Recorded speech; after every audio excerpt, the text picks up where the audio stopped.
हाँ जी छात्रों, आज हम पढ़ेंगे बिहार बोर्ड के संस्कृत। ठीक, पीयूष भाग 2 के नाम से जो आता है संस्कृत, आपके 10वीं कक्षा बिहार बोर्ड के लिए इसमें से उसके लिए आपके लाभदायक होगा, जिसमें सब आज तीसरा चैप्टर पढ़ेंगे, अलस गाथा। ठीक, अलस गाथा में क्या है, कैसे सी कहानी है, उसके रचयिता कौन है, उसके बारे में जानेंगे हम। तो ये मुख्य बिंदु आप जो जितना हम लिखे इस पे जितना बोलेंगे, आपको कहानी एक 5 मिनट आप समय दीजिएगा अपना, इस चैप्टर एकदम क्लियर हो जाएगा। ठीक, देखिए सबसे पहले ये चैप्टर जो अलस कथा, अलस कथा का मतलब हुआ एक आलसी की कहानी, जिसके रचयिता है विद्यापति। उन्हीं की एक रचना है पुरुष परीक्षा नामक कथा ग्रंथ है, उसी से ये लिया गया। पुरुष परीक्षा जो संस्कृत भाषा में लिखित इनका विद्यापति का प्रमुख रचना है। विद्यापति कौन थे? तो मैथिल कोकिल थे। इनका जन्म दरभंगा में मिथिला क्षेत्र में भिस्पी नामक गांव में हुआ था। ठीक, वही हम यहाँ पर लिखे हुए कलश कथा पाठ जो पुरुष परीक्षा कथा ग्रंथ से लिया गया। क्वेश्चन पूछे कलश कथा पाठ कहाँ से लिया गया? तो पुरुष परीक्षा कथा ग्रंथ से लिया गया। ये एक पहला हो गया ऑब्जेक्टिव। ठीक है, पुरुष परीक्षा के रचयिता कौन है, ये लेखक कौन है? विद्यापति। फिर पूछे कलश कथा के रचयिता कौन है? तो जब इसके रचयिता ये हुए तो ये भी इसके रचयिता यही है, यानी अलस कथा के रचयिता विद्यापति हुए। फिर कहा विद्यापति को मैथिल कोकिल कहा जाता है। ठीक, मिथिला भाषी है इसलिए इनको मैथिल कोकिल कहा जाता है। फिर कह रहा कि अलस कथा पाठ में आलस को शत्रु के समान माना गया, यानी जीवन में जो व्यक्ति आलस करता है वो एकदम उसका शत्रु ही है। फिर है कि इस कथा में आलस के दुष्परिणाम को दिखाते हुए हमें जीवन में कभी भी आलस नहीं करना चाहिए, इसकी शिक्षा मिलती है। पूछेगा कि अलस कथा पाठ में क्या शिक्षा मिलती है? तो हमें अपने जीवन में कभी भी आलस नहीं करना चाहिए। आलस का इस दुनिया में कोई नहीं होता, सिर्फ देवानों के सिवा, और आलस जो व्यक्ति को एकदम बर्बाद ही कर देता है, इसलिए हमें जीवन में आलस कभी भी नहीं करना चाहिए। क्वेश्चन 2 नंबर में आएगा आपको। फिर कह रहा है कि इस कहानी के देखिए मुख्य पात्र कौन कौन है। तो सबसे पहले है वृषवर। ये कौन थे? तो मिथिला के मंत्री थे। वृषवर कौन थे? मिथिला के मंत्री थे। वृषवर कैसे थे? तो स्वभाव से दानशील थे और देवांश माने दान बहुत किया करते थे। ठीक, इनके सिपाही लोग थे जिनको राजपुरुष या नियोगी पुरुष या सिपाही के नाम से जानते हैं हम। ठीक, इसमें 4 गो मुख्य आलसी रहता है सब, ये मुख्य आलसी 4 गो है। उसके बाद से धूर्त लोग आते हैं जो बनावटी आलस दिखाते हैं। ठीक, ये कहानी की शुरुआत होती है दोस्तों कि मिथिला में एक वृषवर नाम के मंत्री रहते थे। ठीक, जो गरीबों को, जिन दुखियों के, आलसियों के इच्छा पर भोजन दिया करते थे। यहाँ तक नहीं, भोजन ही नहीं, वस्तु भी दान किया करते थे। ठीक, वो अलसशाला बनाए हुए थे, उसी अलसशाला में आलसी लोग रहते थे। तो लोग क्या है, और भी लोग जैसे यहाँ पे देखते हैं ना बीपीएल कार्ड में, जैसे ये क्या बोलते हैं, इसको ध्यान नहीं आ रहा है, जो राशन मिलता है, इसमें भी लोग जो बहुत बढ़िया से भरा परिवार है, अच्छा पैसा कमा रहे, वो भी लोग कहते हैं कि मुझे भी बीपीएल पे राशन मिलना चाहिए। सेम वैसे उसमें भी है। उस गांव में और भी लोग रहते थे जिनके पास सब कुछ था, तो लोग क्या किए कि बनावटी आलस दिखा करके हम भी आलसी है, मेरा भी कोई नहीं है, जाकर अलसशाला में रहने लगे। अलसशाला में लगने रहे, भोजन ग्रहण करने लगे, वस्तु ग्रहण करने लगे।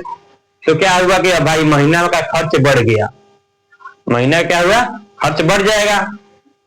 तो राजपुरुषों के द्वारा, इनके सिपाहियों के द्वारा सोचा गया कि भाई पहले लगता था, मान के चलिए कि महीना खर्चा 10,000, तो अब महीना खर्चा 15,000 कैसे हो गया? इतना दिन से तो 10,000 लग रहा था। तो उन लोगों के द्वारा विचार किया गया। ठीक, और कहा गया कि जरूर कोई ना कोई कपटी जो बनावटी आलस दिखा करके इसमें भोजन ग्रहण कर रहे हैं, वस्तु ग्रहण कर रहे हैं। तो जाकर उन्होंने वृषवर से बोले, अपने मंत्री से बोले कि महाराज खर्च बढ़ गई है अलसशाला में। तो बोले ठीक है, इसका क्या सोल्यूशन है? तो बोलते हैं, ये लोग कहते तुम लोग जैसे पता करो, जैसे तुम्हारी इच्छा है। तो लोग कहा कि ये राजपुरुष के द्वारा यानी सिपाहियों के द्वारा उस अलसशाला में आग लगाया गया। आग लगाया, क्यों लगाया गया? क्योंकि जो आलसियों की पहचान करने के लिए, ये आलसी जो होंगे उसकी से आग लगा कर पहचान हम लोग कर लेंगे। तो क्या हुआ कि उस अलसशाला में आग लगा दिया गया। आग लगा दिया गया तो जो भी धूर्त लोग थे, अर्थात जो बनावटी कपटी जो व्यक्ति थे, जो भोजन ग्रहण कर रहे थे, जो भी वहां से लाभ ले रहे थे, तो क्या होगा कि वो लोग भाग गए, देखिए भाई अलग साला में आग लग गया तो हम लोग तो मर जाएंगे, वो पहले भागे। फिर क्या हुआ, जो थोड़ा बहुत आलसी व्यक्ति थे वो भी क्या हुआ, धीरे धीरे भाग गए। लेकिन वहां पे 4 गो था आदमी जो आराम से सोया हुआ था, आराम से निश्चिंत, घर में आग लगी हुई है, पूरा जल रहा है घर, अब वो भी जलने वाला था। तब तक ये कहता है, एक आलसी के द्वारा कहा गया, अपने बातचीत करता है सब, अरे ये कैसे घर में आग लगी हुई है, अर्थात कैसे शोरगुल है। तो पूछता है कि ये कैसा शोरगुल है, तो दूसरा बोलता है तुमको दिखाई नहीं दे रहा कि घर में आग लगी हुई है। तीसरा कहता है कि अरे कोई भी ऐसा व्यक्ति नहीं है, धार्मिक व्यक्ति, जो इस हम लोग को इस समय भीगी हुई चटाई उटाई से ढक दे, आग बुझा दे।